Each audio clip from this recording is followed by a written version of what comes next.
നമസ്കാരം. നമസ്കാരം. GVHSS മങ്കട മഹർഷി വിദ്യാലയം പട്ടാമ്പി. അപ്പൊ നമ്മൾ വജ്രവ്യൂഹവുമായി ഭഗവത്ഗീത ക്വിസുമായിട്ട് മുന്നോട്ട് പോവാണ്. മങ്കട കുട്ടികളോടാണ് ആദ്യം, അത് കഴിഞ്ഞ് മഹർഷി കുട്ടികളോട് ചോദിക്കാം. നമ്മളെപ്പോഴും ഭഗവത്ഗീതയിൽ പറയില്ലേ, സ്വൽപ്പമപ്യസ്യ ധർമ്മസ്യ മഹതോ ഭയാത് ത്രായത്തെ, അല്ലെ? വലിയ ആശങ്കകളിൽ നിന്നും രക്ഷിക്കാനുള്ള ഒരു ഗൂഢവിദ്യയുണ്ട് ഭഗവത്ഗീതയിൽ. അപ്പൊ അതുകൊണ്ട് ആ ഭഗവത്ഗീത പഠിക്കുന്നത് എന്നതാണ് ഈ ക്വിസിന്റെ ഏറ്റവും വലിയ ഉദ്ദേശം. നമ്മൾ എത്ര ചാപ്റ്റർ പഠിച്ചു, എത്ര ബൈഹാർട്ട് ചെയ്തു എന്നല്ല, അത് നമുക്ക് എത്രമാത്രം ഉൾക്കൊള്ളാനായി. അപ്പൊ ആ ഒരു ആത്മവിശ്വാസത്തോട് കൂടിയിട്ട് വജ്രവ്യൂഹത്തെ സമീപിക്കാം. അപ്പൊ നമ്മളുടെ വജ്രവ്യൂഹം ആരംഭിക്കുകയാണ്. ആദ്യത്തെ നിങ്ങളോടാണ് ചോദിക്കേണ്ടത്. GVHSS മങ്കടയോടുള്ള ആദ്യത്തെ ചോദ്യം.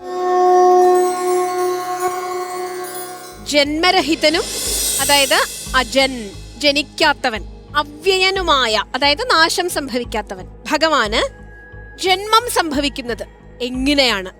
അത് വളരെ കൃത്യമായ ഒരു ആശയമാണ്. കാരണം ഭഗവാന് ജന്മമില്ല എന്ന് പറയുകയും ഭഗവാൻ ജനിക്കുകയും ചെയ്യുന്നു. ഇതിന് കാരണം എന്താണ്? ഓപ്ഷൻസ്: എ മായ കൊണ്ട്, ഓപ്ഷൻ ബി കർമ്മം കൊണ്ട്, ഓപ്ഷൻ സി ദിവ്യത്വം കൊണ്ട്, ഓപ്ഷൻ ഡി ഗുണങ്ങൾ കൊണ്ട്. നിങ്ങളുടെ സമയം ആരംഭിക്കുന്നു.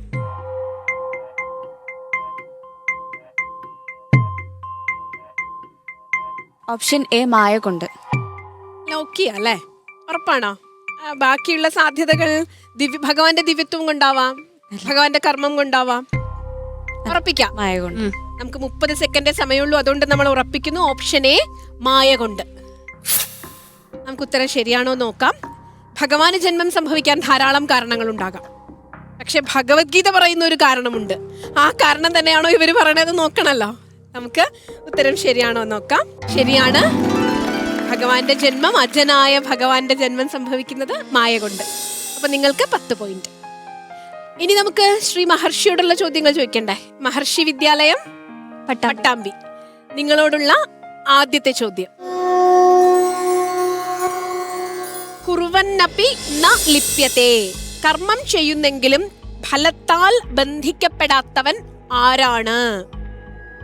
ഓപ്ഷൻ സംഘയുക്തൻ, ഓപ്ഷൻ ബി കർമ്മയുക്തൻ, ഓപ്ഷൻ സി ബുദ്ധിയുക്തൻ, ഓപ്ഷൻ ഡി യോഗയുക്തൻ. ഇതിൽ കുറുവന്നപി ന ലിപ്യത്തെ എന്ന ഭഗവാന്റെ വാക്യം യോജിക്കുന്നത് ആർക്കാണ്? നിങ്ങളുടെ സമയം ആരംഭിക്കുന്നു. ഓപ്ഷൻ ഡി യോഗയുക്തൻ. ഓപ്ഷൻ ഡി യോഗയുക്തൻ. സമയം കുറച്ചും കൂടി എടുത്ത് പരസ്പരം ഒന്നുകൂടെ ആലോചിച്ചിട്ട് പോരെ? അല്ല, ഉറപ്പ്? സംഘയുക്തനാകാം, കർമ്മയുക്തനാകാം. ഇല്ല, നമുക്ക് ഉറപ്പാണ്. ഭഗവത്ഗീതയെ സംബന്ധിച്ച് സംശയങ്ങളില്ല. ഇവർ ഉറപ്പിക്കുന്നു, ഇവർ ലോക്ക് ചെയ്യുന്നു. ഓപ്ഷൻ ഡി യോഗയുക്തൻ. അത്ര ധൈര്യമാണോ ഭഗവത്ഗീതയില്? ഭഗവത്ഗീത പഠിച്ചപ്പോ അങ്ങനെ ഒരു ആത്മവിശ്വാസം കിട്ടിയോ? ഗുഡ്. നമുക്ക് ഉത്തരം ശരിയാണോ എന്ന് നോക്കാം. എനിക്ക് ഭയങ്കര കൗതുകമായിരുന്നേ, കാരണം ഇതിലെല്ലാ ഉത്തരവും സംഘയുക്തനാകാം, എല്ലാ ഉത്തരത്തിനും സാധ്യതകളുണ്ട്. പക്ഷെ ഈ പ്രത്യേക സന്ദർഭത്തിൽ കൃത്യമായി നിങ്ങൾ അർത്ഥം മനസ്സിലാക്കി തന്നെ പറഞ്ഞു. നമുക്ക് രണ്ടാമത്തെ ചോദ്യത്തിലേക്ക് കിടക്കാം. രണ്ടാമത്തെ ചോദ്യം ഏതായിരിക്കും? ഭഗവത്ഗീതയിലെ പ്രധാനപ്പെട്ട ചില ആശയങ്ങൾ. എനിക്ക് ഭയങ്കര കൗതുകമുണ്ട് ഏത് ചോദ്യം അതിന് നിങ്ങൾ എങ്ങനെ ഉത്തരം പറയുന്ന കൗതുകത്തോടെയാണ് ഞാൻ ഓരോ ചോദ്യത്തെയും വെയിറ്റ് ചെയ്തിരിക്കുന്നത്. നോക്കാം, ഒരു സൂപ്പർ ചോദ്യം വരട്ടെ അല്ലേ? ഇത് പൂരിപ്പിക്കാനാണ്. ലഭത്തെ ജ്ഞാനം, ഒരാൾക്ക് കൃത്യമായി ജ്ഞാനം ലഭിക്കുമെന്ന് ഭഗവാൻ നിശ്ചയത്തോടു കൂടി പറയുന്നു. ആർക്കാണ്? ഓപ്ഷൻ എ മുമുക്ഷുവിന്, ഓപ്ഷൻ ബി പണ്ഡിതന്, ഓപ്ഷൻ സി കർമ്മയോഗിക്ക്, ഓപ്ഷൻ ഡി ശ്രദ്ധാവാന്. ഇതിൽ ഏതാണ് ഉത്തരം? നിങ്ങളുടെ സമയം ആരംഭിക്കുന്നു. ഓപ്ഷൻ ഡി ശ്രദ്ധാവാന്. ശ്രദ്ധാവാൻ ലോക്കിയാണോ? പണ്ഡിതൻ അല്ല. നോ സംശയം? ഇല്ല. അല്പം പോലും സംശയമില്ല? ഇല്ല. പിന്നെ ലോക്ക് ചെയ്യാം. നിങ്ങൾക്ക് ഉറപ്പാണെങ്കിൽ എനിക്ക് ഉറപ്പാണ്. അപ്പൊ നമുക്ക് ലോക്ക് ചെയ്യാം. ഓപ്ഷൻ ഡി ശ്രദ്ധാവാന്. ശരിയാണോ നോക്കാം.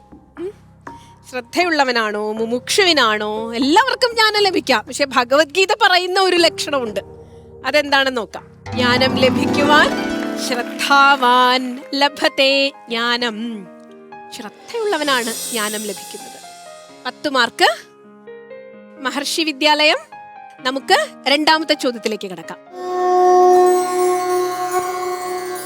പറയുന്നവരിൽ കൗരവപക്ഷത്തു നിന്ന് യുദ്ധം ജയിച്ച വീരൻ ആരാണ്? കൗരവപക്ഷത്ത് ആരായിരുന്നു? നല്ലോണം ആലോചിക്കണം. കാശി രാജാവ്, option B Bhurishravas, option C Purujit, option D Dhrishtaketu. ഇവരിൽ കൗരവപക്ഷത്ത് ആരായിരുന്നു? നന്നായി ആലോചിക്കേണ്ട ഉത്തരമാണ്. നിങ്ങളുടെ സമയം ആരംഭിക്കുന്നു.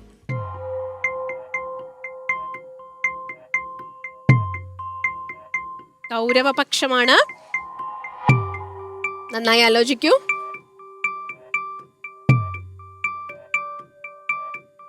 സമയം പോകുന്നു. വേഗം ലോക്ക് ചെയ്തോളൂ. സമയം പോകുന്നു. 8 സെക്കൻഡേ ഉള്ളൂ. വേഗം ലോക്ക് ചെയ്യൂ. ബി ഭൂരിശ്രവസ്. ലോക്ക് ചെയ്യാം. Option B Bhurishravas. നമ്മൾ അവസാനം വരെ ആലോചിച്ചു. ഉറപ്പില്ല. അത് നിങ്ങൾക്ക് ഓർമ്മ വരുന്നുണ്ടോ ആരാണെന്ന്? സംശയമുണ്ട് അല്ലേ? നല്ല ചോദ്യമായിരുന്നു ഇത്. എനിക്ക് ചോദ്യം വളരെ കൗതുകമുള്ള ചോദ്യമായി തോന്നിയതാണ്. നമുക്ക് നോക്കാം ആരാണ് ഇതിന് ഉത്തരവെന്ന്. അത് ഭഗവത്ഗീതയിൽ വളരെ വ്യക്തമായി പറഞ്ഞിട്ടുണ്ടെങ്കിലും നേരിട്ട് പറയാത്തൊരു ഉത്തരമാണ്. കാരണം സൗമദത്തി തഥൈവച എന്നേ പറഞ്ഞിട്ടുള്ളൂ. സോമദത്തന്റെ പുത്രനായ ഭൂരിശ്രവസ് എന്ന അർത്ഥം മനസ്സിലാക്കിയാൽ മാത്രമേ തിരിച്ചറിയാൻ പറ്റുള്ളൂ. അതിന് പ്രത്യേക അഭിനന്ദനങ്ങൾ. 10 മാർക്ക്. നമുക്ക് മൂന്നാമത്തെ ചോദ്യത്തിലേക്ക് പോകാം. ദ്രവ്യമയമായ യജ്ഞത്തെക്കാൾ ഏറ്റവും ശ്രേഷ്ഠമായ യജ്ഞമെന്ന് ഏതാണ് ഭഗവത്ഗീതയിൽ അഭിപ്രായപ്പെട്ടിരിക്കുന്നത്? ഭഗവത്ഗീത ഉക്തി അനുസരിച്ച് ഏറ്റവും തരമായ ദ്രവ്യമയത്തെക്കാൾ ശ്രേഷ്ഠമായ യജ്ഞം ഏതാണ്? ഒന്ന്, ഓപ്ഷൻ എ കർമ്മയജ്ഞം, ഓപ്ഷൻ ബി ജ്ഞാനയജ്ഞം, ഓപ്ഷൻ സി ഭൂതയജ്ഞം, ഓപ്ഷൻ ഡി പിതൃയജ്ഞം. ഇത് 4 പ്രധാനപ്പെട്ട യജ്ഞങ്ങളാണ്. നിങ്ങളുടെ സമയം ആരംഭിക്കുന്നു. ഓപ്ഷൻ ബി ജ്ഞാനയജ്ഞം. ജ്ഞാനയജ്ഞം. 30 സെക്കൻഡ് ഉണ്ട്. വേണമെങ്കിൽ ഒന്നുകൂടെ പരസ്പരം ആലോചിച്ച് ഓപ്ഷൻ മാറ്റാനുള്ള സൗകര്യമുണ്ട്. വേണ്ട. പക്ഷെ ഉറപ്പുള്ളതാണെങ്കിൽ മാറ്റണ്ട. ഉറപ്പിക്കാം. അപ്പൊ നമുക്ക് ലോക്ക് ചെയ്യാം. ഓപ്ഷൻ ബി ജ്ഞാനയജ്ഞം. പഞ്ചമഹായജ്ഞങ്ങളിൽ ഭൂതയജ്ഞമുണ്ട്, പിതൃയജ്ഞമുണ്ട്. ഇതൊക്കെ നമ്മൾ അനുഷ്ഠിക്കേണ്ടതാണ്. പക്ഷെ എന്താ നിങ്ങള് ബി ജ്ഞാനയജ്ഞം എന്ന് പറയാൻ കാരണം? അങ്ങനെയാണ് ഭഗവാൻ പറയുന്നത്. ഏറ്റവും ശ്രേഷ്ഠമായ നമ്മൾ ഭഗവാന്റെ വാക്കിന് മാത്രം ഇവിടെ എടുത്താൽ മതി അല്ലേ? നോക്കാം അതാണോ ശരിയായിട്ടുള്ള ഉത്തരം എന്ന് നോക്കാം. എല്ലാത്തിനും സാധ്യതയുണ്ടെന്നിരിക്കേ അല്ലേ? നിങ്ങൾക്ക് എന്തെങ്കിലും തോന്നുന്നുണ്ടോ? ശരിയായിരിക്കും അല്ലേ? നോക്കാം. ഓപ്ഷൻ ബി ജ്ഞാനയജ്ഞം ശരിയായ ഉത്തരം. നമ്മളെപ്പോഴും കാണാറുള്ളതേ ദ്രവ്യം കൊണ്ടുള്ള യാഗമാണ് അല്ലെ? ഹോമങ്ങളൊക്കെ ചെയ്യുന്നു, യാഗം. അപ്പൊ ഭഗവാൻ പറയാണ് അറിവിന്റെ യജ്ഞം, ജ്ഞാനയജ്ഞമാണ് ഏറ്റവും വലുത്. ഉത്തരം ശരിയാണ്. 10 മാർക്ക്. ഇവരുടെ അടുത്ത ചോദ്യത്തിലേക്ക് കടക്കാം. യപശ്യതി സപശ്യതി. ഭഗവത്ഗീതയിലെ വാക്യമാണത്. യഥാർത്ഥദർശി ആരാണ്? അവനാണ് കാണുന്നവൻ എന്നാണ് അതിനർത്ഥം. ഓപ്ഷൻ എ സമഭാവനയുള്ളവൻ, ഓപ്ഷൻ ബി സദാ ആനന്ദാവസ്ഥയിലുള്ളവൻ, ഓപ്ഷൻ സി മുമുക്ഷുത്വം ഉള്ളവൻ, ഓപ്ഷൻ ഡി വിദ്യാസമ്പന്നൻ. നിങ്ങളുടെ സമയം ആരംഭിക്കുന്നു. ഓപ്ഷൻ എ സമഭാവനയിലുള്ളവൻ. ഓപ്ഷൻ എ സമഭാവനയുള്ളവൻ. മുമുക്ഷുത്വം, ആനന്ദം തുടങ്ങിയ സാധ്യതകളിലേക്ക് പോകുന്നോ? ഇല്ല. ഉറപ്പായിട്ടും ലോക്ക് ചെയ്യട്ടെ? ധൈര്യപൂർവ്വം ലോക്ക് ചെയ്യട്ടെ? ഓപ്ഷൻ എ സമഭാവനയുള്ളവൻ ലോക്ക് ചെയ്യുന്നു. എന്താ ഉറപ്പിക്കാൻ കാരണം? ഒരു വായിച്ച ഓർമ്മ ഉണ്ട്, ഭഗവത്ഗീത വായിച്ചത്. സപശ്യതി. നമ്മളൊക്കെ കാണുന്ന കാഴ്ചയല്ല, ശരിയായ കാഴ്ച ആർക്കാണെന്ന് നോക്കാം. നമുക്ക് ശരി ഉത്തരത്തിന് വേണ്ടി കാത്തിരിക്കാം. സമഭാവനയുള്ള നല്ല നല്ല ഉത്തരം. നിങ്ങളുടെ 4ാമത്തെ ചോദ്യം. ഇത് വളരെ രസമുള്ള ചോദ്യം. ഭഗവത്ഗീതയിൽ സൗഭദ്രൻ എന്ന് വിശേഷിപ്പിക്കുന്നത് ആരെയാണ്? അർജുനനെ, കൃഷ്ണനെ, അശ്വത്ഥമാവിനെ, അഭിമന്യുവിനെ. ആരെയാണ് സൗഭദ്രൻ എന്ന് വിശേഷിപ്പിക്കുന്നത്? നിങ്ങളുടെ സമയം ആരംഭിക്കുന്നു. Option D Abhimanyu. സൗഭദ്രൻ, അഭിമന്യു അല്ലേ? ഉറപ്പാണോ? ആണ്. മറ്റ് സാധ്യതകളെ കുറിച്ച് ഒന്നും ആലോചിക്കുന്നില്ല? അത്ര ധൈര്യമായിട്ട് ലോക്ക് ചെയ്യോ? ആഹാ, എന്നാ പിന്നെ അതങ്ങോട്ട് ലോക്ക് ചെയ്യാം അല്ലേ? അത്ര ഉറപ്പാണെങ്കിൽ നമുക്ക് ഓപ്ഷൻ ഡി അഭിമന്യു ലോക്ക് ചെയ്യാം. ഈ 30 സെക്കൻഡ് ഒക്കെ ഇല്ലേ, 30 സെക്കൻഡ് ഒക്കെ ആലോചിച്ച് ഇനി അർജുനനാകുമോ എന്നൊക്കെ ആലോചിച്ച ഒരു സാധ്യതയില്ലേ? അഭിമന്യുവാണ്. അത്ര ഉറപ്പാ? നമുക്ക് അഭിമന്യു ആണോ എന്ന് ഭഗവാനോട് തന്നെ ചോദിക്കാം, ഭഗവത്ഗീതയോട് തന്നെ ചോദിച്ചു നോക്കാം. സുഭദ്രയുടെ പുത്രനെയാണ് സൗഭദ്രൻ എന്ന് പറയുന്നത് അല്ലെ? ആരായിരുന്നു സുഭദ്രയുടെ ഭർത്താവ്? അർജുനൻ. അപ്പൊ അർജുനന് സുഭദ്രയിൽ ഉണ്ടായ പുത്രനാണ് മിടുക്കനായ അഭിമന്യു അല്ലെ? മഹാഭാരതത്തിലെ മിടുക്കനായ യുവാവായിരുന്നു അഭിമന്യു. നിങ്ങൾക്ക് 10 മാർക്ക്. നമ്മുടെ അടുത്ത ചോദ്യം ആരംഭിക്കുന്നു. 4ാമത്തെ ചോദ്യം. യേ വിദുർ യാതി തേ പരം. പരമപദത്തെ പ്രാപിക്കുന്നത് ആരാണ്? ആർക്കാണ് പരമപദത്തെ പ്രാപിക്കുവാൻ യോഗ്യത? ഓപ്ഷൻ എ അഗ്നിഹോത്രം അനുഷ്ഠിച്ചവൻ, ഓപ്ഷൻ ബി അഷ്ടാംഗയോഗം ശീലിച്ചവൻ, ഓപ്ഷൻ സി ക്ഷേത്രജ്ഞ ജ്ഞാനം ശീലിച്ചവൻ, ഓപ്ഷൻ ഡി ക്ഷേത്രോപാസന ശീലിച്ചവൻ. നിങ്ങളുടെ സമയം ആരംഭിക്കുന്നു. സമയം കളയരുത്. ഓപ്ഷൻ സി ക്ഷേത്രജ്ഞ ജ്ഞാനം ശീലിച്ചവൻ. ക്ഷേത്രജ്ഞ ജ്ഞാനം ശീലിച്ചവൻ. വേറെ ഓപ്ഷനുകൾ ആലോചിക്കാനുള്ള സമയം ഉണ്ട്. ഇത് ഉറപ്പിക്കാമെങ്കിൽ ഉറപ്പിക്കാം. ധൈര്യപൂർവ്വം ഉറപ്പിക്കുന്നു. ഓപ്ഷൻ സി ലോക്ക് ചെയ്യാം. അഗ്നിഹോത്രം, അഷ്ടാംഗയോഗം ഇതൊക്കെ പരമമായ പദത്തിനുള്ള മാർഗങ്ങളാണേ. ഇതൊക്കെ പരമമായ പദത്തിനുള്ള മാർഗങ്ങളാണ്. പക്ഷെ ഭഗവാന്റെ ഉത്തരം എന്താണെന്ന്, ഭഗവത്ഗീതയിലെ ഉത്തരം എന്താണെന്ന് നോക്കാം. ക്ഷേത്രജ്ഞ ജ്ഞാനത്തെ കുറിച്ച് സംസാരിക്കുന്ന അവസ്ഥയിലാണ് ഭഗവാൻ ഇത് പറഞ്ഞത്. നിങ്ങളുടെ 5ാമത്തെ ചോദ്യം, അവസാനത്തെ ചോദ്യം. തമാഹു പണ്ഡിതം ബുധാ. ഭഗവത്ഗീതയിലെ വാക്യമാണിത്. ഈ വാക്യമനുസരിച്ച് ആരാണ് പണ്ഡിതൻ? ഭഗവത്ഗീത പലയിടത്ത് പണ്ഡിതനെ ചർച്ച ചെയ്തിട്ടുണ്ട്. ഈ കോണ്ടെക്സ്റ്റിൽ ആരാണ് പണ്ഡിതൻ? ഓപ്ഷൻ എ കർമ്മങ്ങളെയും അകർമ്മങ്ങളെയും അറിയുന്നവൻ, ഓപ്ഷൻ ബി കർമ്മം ജ്ഞാനാഗ്നിയിൽ ദഹിപ്പിച്ചവൻ, ഓപ്ഷൻ സി വേദ ശാസ്ത്രങ്ങൾ അറിയുന്നവൻ, ഓപ്ഷൻ ഡി ബുദ്ധിമാനായവൻ. നിങ്ങളുടെ സമയം ആരംഭിക്കുന്നു. നന്നായി ആലോചിക്കൂ.